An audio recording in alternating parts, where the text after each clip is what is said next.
मकर संक्रांति के दिन कर दो यह गुप्त दान, 7 पीढ़ियां पाएंगी आशीर्वाद। मकर संक्रांति, यह नाम सुनते ही मन में तिल गुड़ की मिठास घुल जाती है और नीले आकाश में उड़ती रंग बिरंगी पतंगों की तस्वीर उभर आती है। पर जरा ठहरिए, क्या मकर संक्रांति सचमुच केवल एक पर्व भर है? नहीं, यह तो ब्रह्मांड के भीतर घटने वाली एक महान घटना है। यही वह क्षण है जब सूर्यदेव अपनी दिशा बदलते हैं। दक्षिणायन के गहरे अंधकार से निकलकर वे उत्तरायण के उजास की ओर कदम बढ़ाते हैं। शास्त्र कहते हैं कि यह परिवर्तन केवल ऋतुओं को नहीं बदलता, यह मनुष्य के भाग्य की रेखाओं को भी नई दिशा देने की शक्ति रखता है। इसलिए मकर संक्रांति को वर्ष का सबसे रहस्यमय, सबसे प्रभावशाली और सबसे निर्णायक दिन माना गया है। लेकिन जो रहस्य आज मैं आपको बताने जा रही हूं, वह सूर्य की किरणों से भी अधिक उज्जवल और गूढ़ है। कहा जाता है कि जिस क्षण सूर्य मकर राशि में प्रवेश करता है, उसी समय ब्रह्मांड की ऊर्जा पृथ्वी पर विशेष रूप से प्रवाहित होने लगती है। यह ऊर्जा केवल बाहर की दुनिया को नहीं, मनुष्य के भीतर छिपे अंधकार को भी प्रकाशित करने लगती है। जो व्यक्ति इस दिन शुद्ध मन, सेवा भाव और सच्चे संकल्प के साथ खड़ा होता है, उसके जीवन की दिशा धीरे धीरे बदलने लगती है। इसीलिए हमारे पूर्वज इस दिन स्नान, दान और ध्यान का महत्व बताते थे। यह केवल परंपरा नहीं थी, यह एक सूक्ष्म विज्ञान था, आत्मा को फिर से प्रकाश से जोड़ने का मार्ग।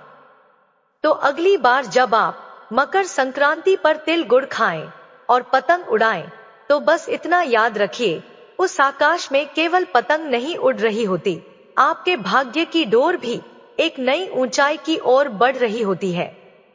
क्या आपने कभी सोचा है कि मकर संक्रांति के दिन ही गंगा स्नान, तर्पण और दान का इतना विशेष महत्व क्यों माना गया है? महाभारत के महान योद्धा भीष्म पितामह ने बाणों की शैया पर पड़े पड़े इसी दिन का इंतजार क्यों किया था, अपने शरीर को त्यागने के लिए? क्योंकि यह दिन देवताओं का दिन माना गया है, प्रकाश का दिन, जागरण का दिन। मान्यता है कि मकर संक्रांति के दिन पृथ्वी और पितृलोक के बीच की दूरी सबसे कम हो जाती है। यह वह दुर्लभ घड़ी होती है जब हमारे पूर्वज, हमारे बिछड़े हुए प्रियजन सूक्ष्म रूप में अपनी संतानों के घर के द्वार तक आते हैं। वे कुछ नहीं मांगते, ना सोना, ना वैभव, वे केवल थोड़ी सी स्मृति चाहते हैं, थोड़ा सा सम्मान और अपने वंशजों के हृदय में एक छोटा सा स्थान। पर विडंबना यह है कि आधुनिक समय में हम इस गहरे रहस्य को भूलते जा रहे हैं। हम इस पवित्र दिन को केवल पिकनिक, डीजे और पकवानों तक सीमित कर देते हैं। और उधर हमारे पूर्वज, जो पूरे वर्ष इस दिन की प्रतीक्षा करते हैं, चुपचाप हमारे दरवाजे पर खड़े रह जाते हैं। जब वे देखते हैं कि उनके वंशज अपनी मस्ती में डूबे हैं और उन्हें याद करने वाला कोई नहीं, तब वे एक लंबी ठंडी सांस भरकर लौट जाते हैं। शास्त्रों में उसी पीड़ा को पितृदोष कहा गया है। यह कोई श्राप नहीं होता, यह हमारे पूर्वजों का दुख होता है। और जिस घर से पूर्वज दुखी होकर लौट जाए, वहां कुबेर का खजाना भी हो, तो भी मन की शांति कभी नहीं टिकती। आज मैं आपको एक ऐसा गुप्त लेकिन अत्यंत सरल उपाय बताने जा रही हूं, जो न केवल आपके सोए हुए भाग्य को जगा सकता है, बल्कि आपके पूर्वजों को इतनी तृप्ति देगा कि वे आपको 7 जन्मों तक सुखी रहने का आशीर्वाद देंगे। यह उपाय सुनने में बहुत छोटा लगेगा, इतना छोटा कि कई लोग इसे नजरअंदाज कर देंगे। लेकिन याद रखिए, ताले को खोलने वाली चाबी हमेशा ताले से बहुत छोटी ही होती है, पर वही छोटी सी चाबी दरवाजे को खोल देती है। शास्त्रों में कहा गया है, कभी कभी सबसे छोटे उपाय ही सबसे बड़े परिणाम लेकर आते हैं। मकर संक्रांति के दिन यदि कोई व्यक्ति पूर्ण श्रद्धा और सही विधि के साथ, बिना किसी दिखावे के, गौ माता को एक विशेष वस्तु अर्पित कर दे, तो उसके जीवन में धन, अन्न, सुख और शांति की कभी कमी नहीं रहती। पर इससे भी बड़ी बात यह है कि यह छोटा सा कर्म सीधे आपके पितरों की आत्मा को शीतलता और तृप्ति देता है। शायद आप सोच रहे होंगे, मेरे जीवन में तो सब ठीक है, मुझे इसकी क्या जरूरत। लेकिन जरा गहराई से देखिए, क्या आपके घर में बिना कारण कलह होती है? क्या पैसा आता तो है पर टिकता नहीं, पानी की तरह बह जाता है? क्या घर में कोई ना कोई हमेशा बीमार रहता है और दवाइयां असर नहीं करती? क्या बच्चों का मन पढ़ाई में नहीं लगता? क्या विवाह या शुभ कार्यों में अनजानी देरी होती है, या फिर काम बनते बनते आखिरी पल में बिगड़ जाते हैं? अगर इनमें से एक भी संकेत आपके जीवन में है तो समझ लीजिए, यह केवल बाहरी समस्या नहीं है। यह इशारा है कि आपकी जड़ें प्यासी हैं। जैसे कोई पेड़ ऊपर से कितना भी सींचा जाए, अगर उसकी जड़ें सूखी हों तो वह हरा नहीं हो सकता। वैसे ही हमारे पूर्वज हमारी जीवन वृक्ष की जड़ें हैं। यदि वे तृप्त नहीं होंगे तो जीवन के वृक्ष पर सुख के फल कैसे लगेंगे? यह उपाय उन्हीं जड़ों को सींचने का मार्ग है। कहा जाता है कि लगभग 752 वर्षों बाद मकर संक्रांति पर एक अत्यंत दुर्लभ महासंयोग बन रहा है। ग्रहों की ऐसी स्थिति जो सदियों में एक बार आती है। इस योग में किया गया छोटा सा कर्म भी 7 जन्मों तक फल देता है। सोचिए, सिर्फ एक दिन का सही किया गया उपाय और उसका प्रभाव आपकी आने वाली पीढ़ियों तक फैल जाए। जिन घरों पर वर्षों से पितृदोष की छाया है, जहां खुशियां आते आते रास्ता बदल लेती हैं, उन सभी बाधाओं की जड़ पर यह उपाय प्रहार करता है। पर यहाँ एक बहुत गंभीर बात समझनी होगी। उपाय करना आसान है, पर उसका नियम और संकल्प उतना ही आवश्यक है।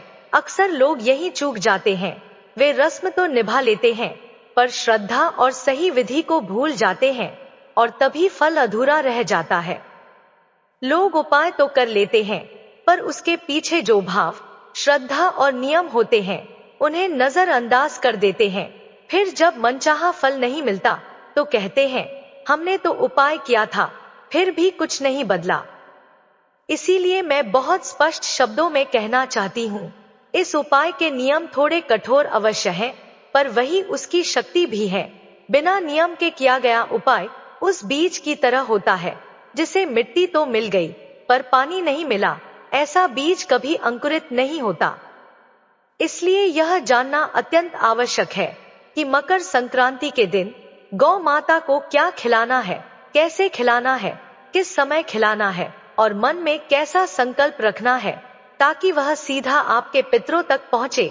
क्योंकि यह केवल कर्म नहीं, एक सूक्ष्म आध्यात्मिक सेतु है धरती और पितृलोक के बीच। अब एक स्वाभाविक प्रश्न उठता है, गौ माता, मकर संक्रांति और पितरों का आपस में क्या संबंध है? सनातन धर्म में गौ माता को केवल एक पशु नहीं माना गया, उन्हें विश्व माता कहा गया है। सर्वदेवमयी अर्थात जिनमें समस्त देवताओं का वास है। पर एक गूढ़ रहस्य जिसे बहुत कम लोग जानते हैं, गरुड़ पुराण और अन्य शास्त्रों में बताया गया है। गौ माता वह शक्ति है जो आत्माओं को वैतरणी पार कराने में सहायक होती है। कहा गया है कि गाय के शरीर में केवल 33 कोटि देवताओं का ही वास नहीं होता, बल्कि उनके माध्यम से पितरों तक भी हमारी श्रद्धा और अर्पण पहुंचता है। इसलिए जब मकर संक्रांति जैसे पवित्र और दुर्लभ दिन पर गौ माता को श्रद्धा से कुछ अर्पित किया जाता है, तो वह अन्न केवल एक जीव को नहीं, आपकी पूरी वंश परंपरा को तृप्त करता है। यही कारण है कि यह छोटा सा उपाय यदि सही नियम और सच्चे भाव से किया जाए तो आपके जीवन में ऐसी शांति और सौभाग्य ला सकता है जिसकी कल्पना भी कठिन है। शास्त्रों में तो यहाँ तक कहा गया है कि गौ माता का मुख स्वयं मोक्ष का द्वार है। जब सूर्य उत्तरायण में प्रवेश करते हैं तब स्वर्ग के द्वार खुल जाते हैं। उसी दिव्य घड़ी में यदि हम अपनी हथेली से गौ माता को कुछ अर्पित करते हैं और उनकी जीभ हमारी हथेली की रेखाओं को स्पर्श करती है, तो वह केवल भोजन नहीं रह जाता, वह एक सूक्ष्म आध्यात्मिक संबंध बन जाता है। कहा जाता है कि गौ माता की वह खुरदरी जीभ जब आपकी हथेली को छूती है तो मानो वह आपके भाग्य की उलझी हुई रेखाओं को मिटाकर वहां आपके पूर्वजों का आशीर्वाद लिख देती है। गाय को खिलाया गया एक एक ग्रास सीधे पितृलोक में बैठे आपके पूर्वजों तक पहुंचता है और उनकी आत्मा को तृप्त करता है। मैं आपसे हाथ जोड़कर एक छोटी सी प्रार्थना करना चाहती हूँ। इस बात को हल्के में मत लीजिए। मकर संक्रांति वर्ष में केवल एक बार आती है। यह कोई साधारण या रोज मिलने वाला अवसर नहीं है। यदि आपने इस दिन को यूं ही व्यर्थ कर दिया तो वही समस्याएं, वही उलझने और वही संघर्ष पूरे साल आपका पीछा करते रहेंगे। पितृदोष की छाया आपके परिवार पर बनी रहेगी। लेकिन यदि आपने इस पवित्र दिन सही भाव, सही नियम और सही संकल्प के साथ यह छोटा सा उपाय कर लिया तो आने वाला समय स्वयं आपको बताएगा कि आपने कितना बड़ा निर्णय लिया था। आगे मैं आपको विस्तार से बताऊंगी कि वह गुप्त वस्तु क्या है जो गौ माता को खिलाई जाती है। वह कोई साधारण चारा नहीं, बल्कि एक विशेष मिश्रण है जिसे बनाने की विधि, उसके नियम और सावधानियां अत्यंत महत्वपूर्ण हैं। वही मिश्रण आपके जीवन में धन, सुख और शांति के नए द्वार खोलता है। इसलिए इस बात को अंत तक ध्यान से सुनना और समझना आवश्यक है, क्योंकि यह जानकारी केवल जानने के लिए नहीं, बल्कि जीवन बदलने के लिए है। प्राचीन काल में हमारे बुजुर्ग मकर संक्रांति को केवल पर्व नहीं, बल्कि एक पवित्र अवसर मानते थे। एक ऐसा दिन जब भाग्य, पूर्वज और ईश्वर तीनों एक ही बिंदु पर आकर मिल जाते थे। हमारे बुजुर्ग यह भली भांति जानते थे कि मकर संक्रांति के दिन प्रकृति अपना खाता बदलती है। जैसे हम नए साल पर नई डायरी खोलते हैं, वैसे ही सूर्यदेव इस दिन से ऊर्जा का एक नया चक्र आरंभ करते हैं। इसलिए कहा जाता था, इस दिन जो बीज बोया जाएगा वही पूरे वर्ष फल देगा। यदि इस दिन आप दान और पुण्य का बीज बोते हैं तो साल भर उसका लाभ मिलता है। और यदि आपने इस दिन अपने पितरों को प्रसन्न कर लिया तो उनका अदृश्य सुरक्षा कवच पूरे वर्ष आपके परिवार की रक्षा करता है।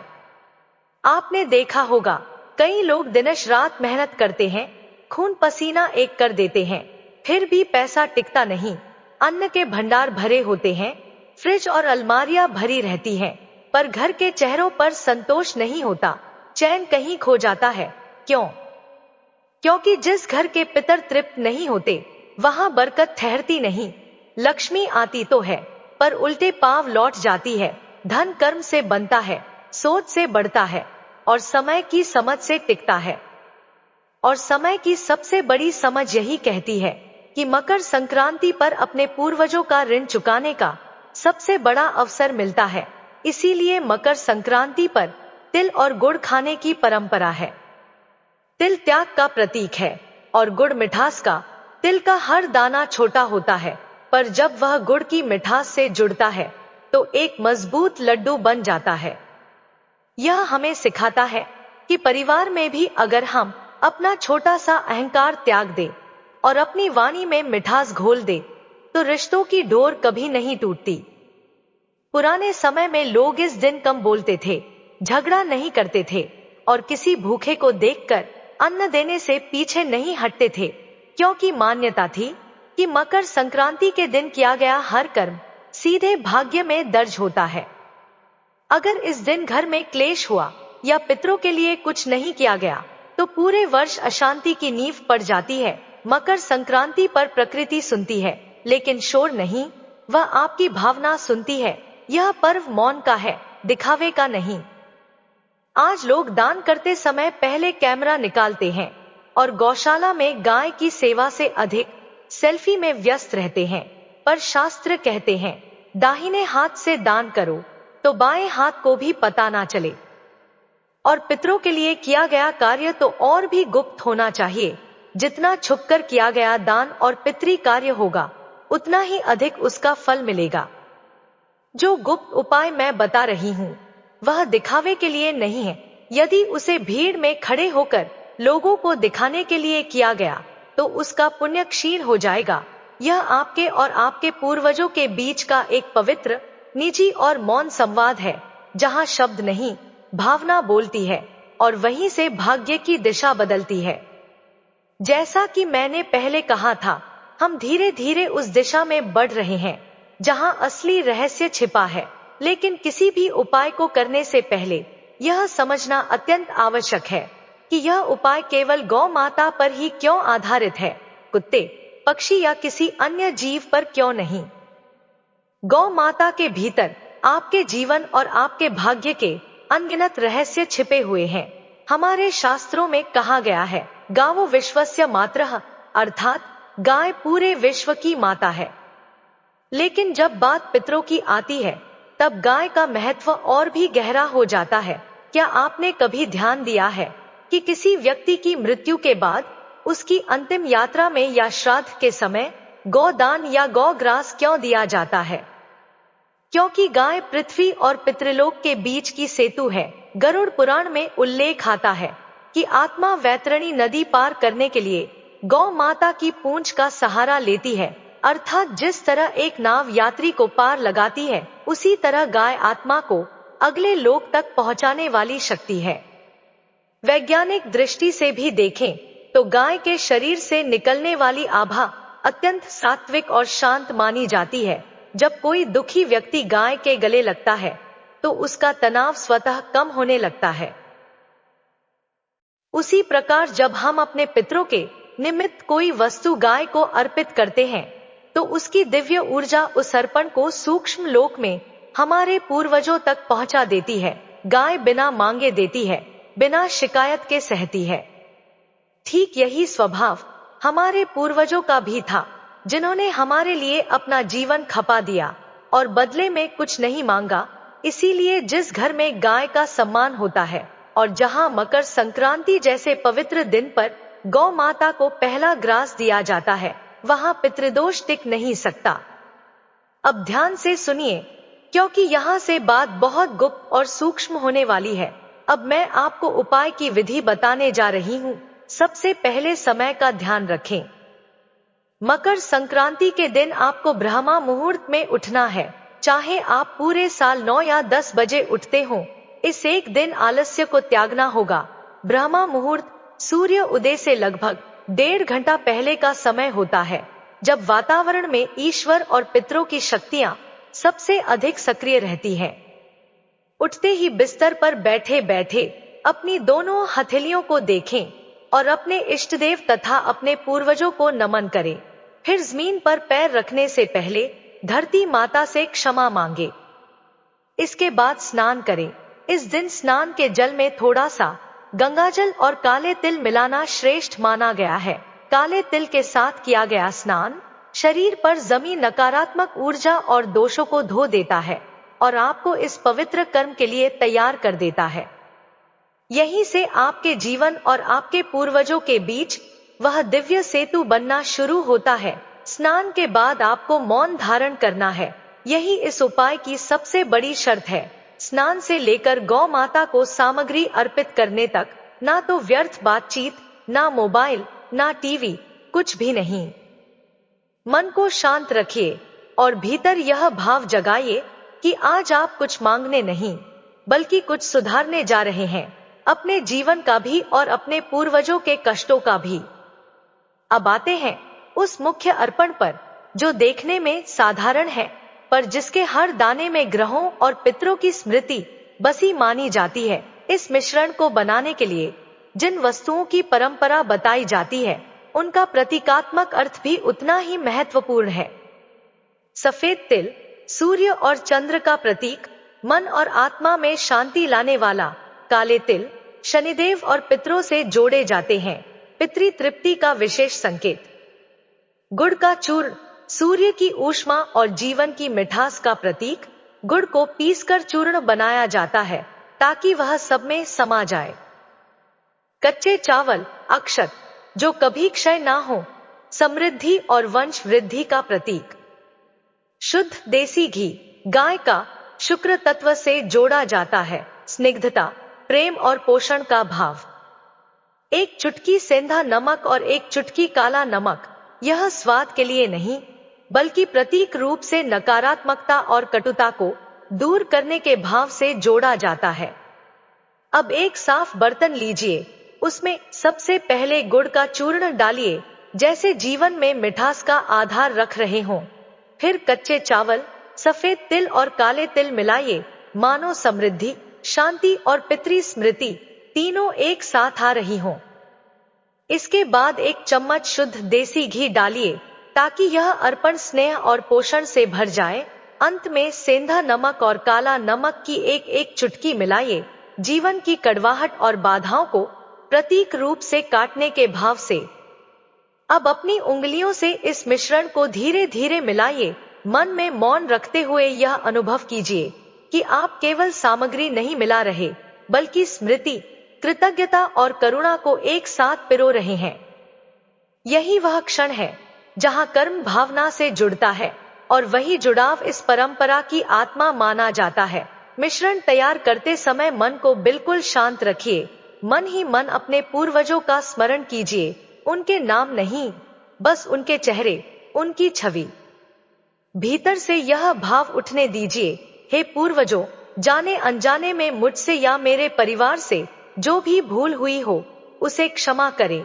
इस छोटे से अर्पण को स्वीकार करें। अब आता है सबसे संवेदनशील और महत्वपूर्ण चरण। इस मिश्रण को लेकर आप गौ माता के पास जाएं।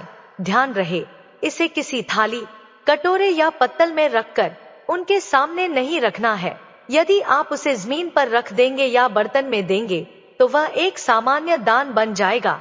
इस उपाय की आत्मा हाथ से अर्पण करने में है। आपको यह मिश्रण अपने सीधे हाथ की हथेली पर रखना है। गौ माता के पास पहुंचकर उन्हें प्रेम से सहलाइए, माथे पर या गले के नीचे। जब वे शांत और सहज हो जाएं, तब अपनी हथेली उनके मुख के पास ले जाइए और उन्हें यह मिश्रण चाटने दीजिए। यहाँ एक बहुत सूक्ष्म बात मानी जाती है। हमारी हथेली में जीवन रेखा, भाग्य रेखा और मस्तिष्क रेखा होती हैं, जिन्हें परंपरा में हमारे कर्म और भाग्य का मानचित्र कहा गया है। जब गौ माता अपनी खुरदरी जीभ से आपकी हथेली को स्पर्श करती है, तो वह स्पर्श एक्यूप्रेशर की तरह काम करता हुआ माना जाता है। शास्त्रों में गाय की जीभ को सोम तत्व से जोड़ा गया है, शीतल, शांत और शुद्ध करने वाला। कहा जाता है कि जब वह जीभ आपकी हथेली पर चलती है, तो जैसे वह आपके दुर्भाग्य की रेखाओं को धीरे धीरे धोकर वहां सौभाग्य का लेप चढ़ा रही हो।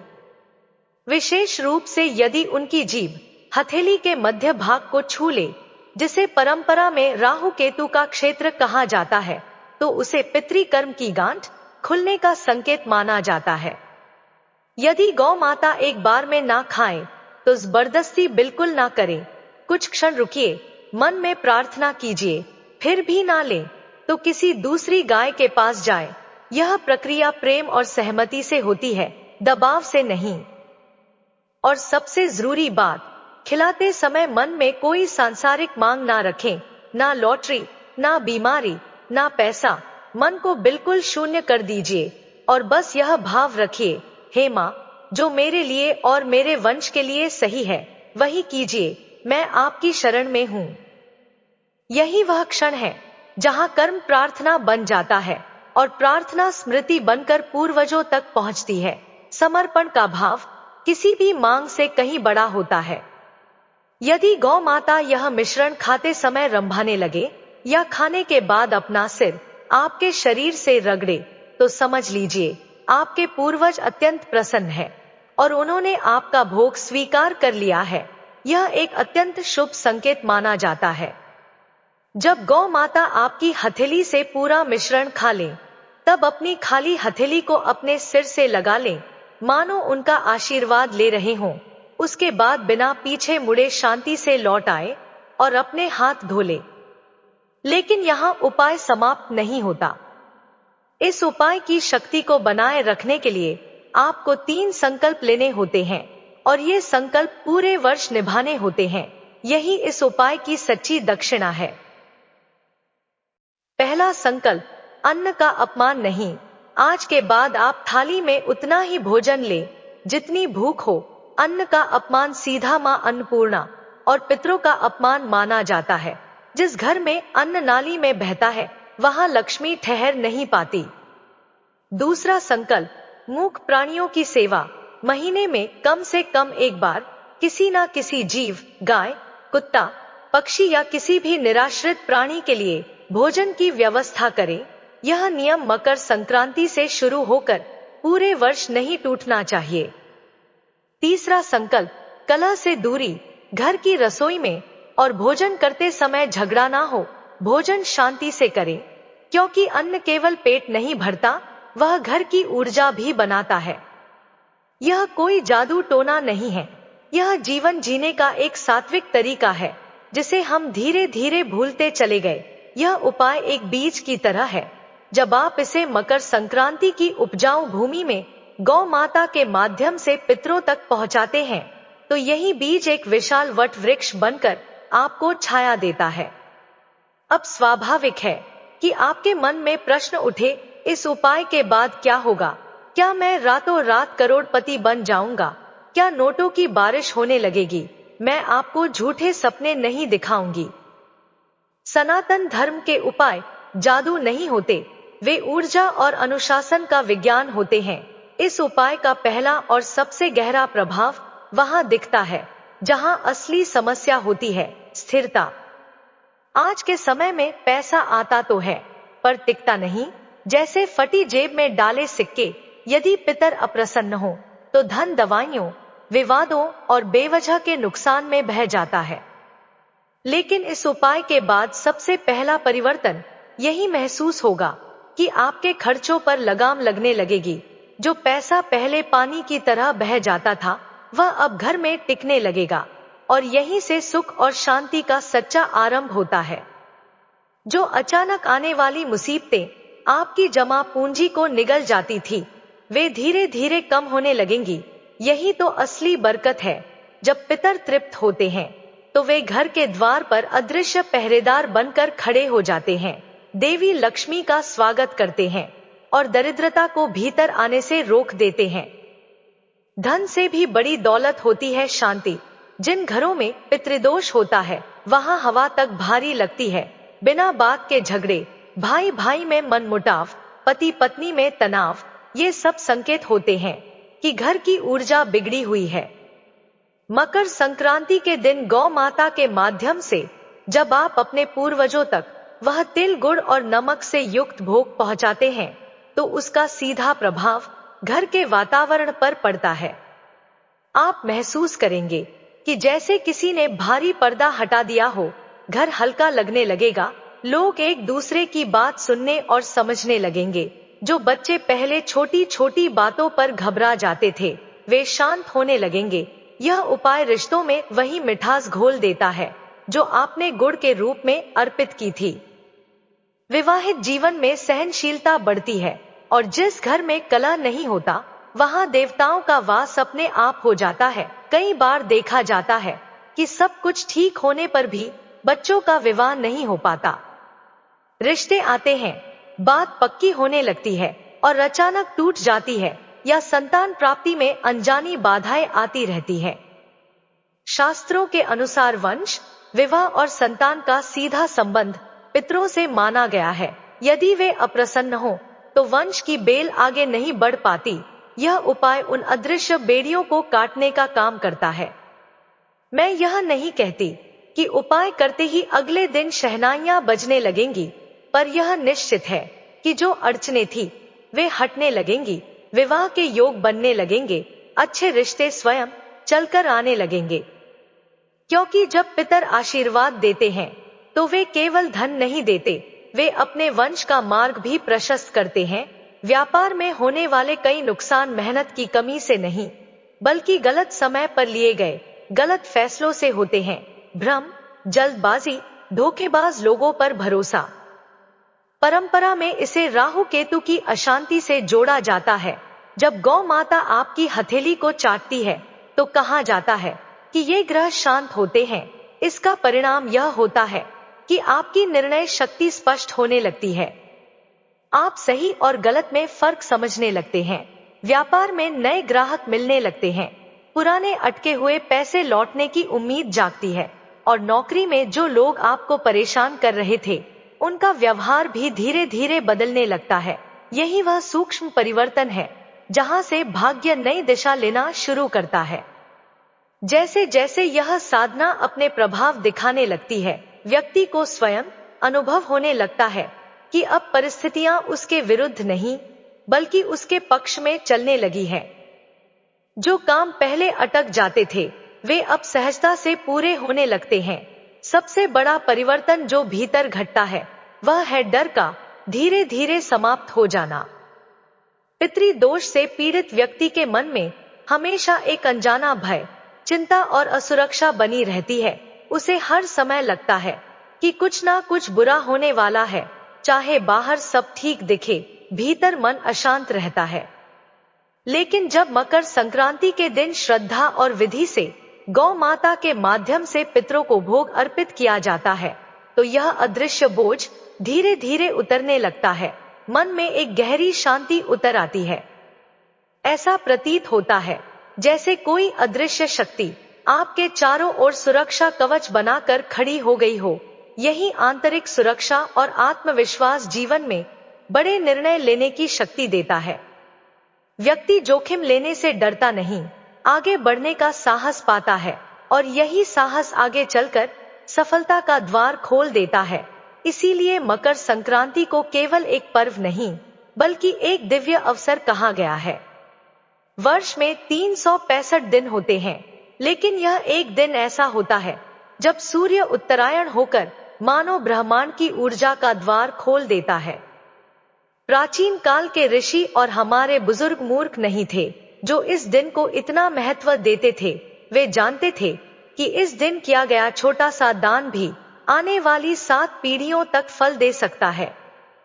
जिस उपाय का वर्णन किया गया है, सफेद और काले तिल, गुड़, चावल, घी और वह विशेष नमक, यह कोई टोना टोटका नहीं बल्कि प्रकृति के पंच तत्वों का संतुलन है।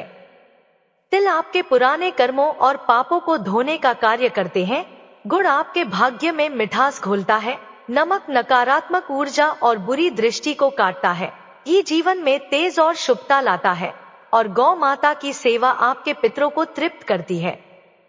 जब ये पांचों तत्व एक साथ गौ माता के माध्यम से अर्पित होते हैं तो वह केवल गाय को खिलाना नहीं रहता बल्कि वह सीधा आपके पूर्वजों तक पहुंचने वाला आशीर्वाद बन जाता है।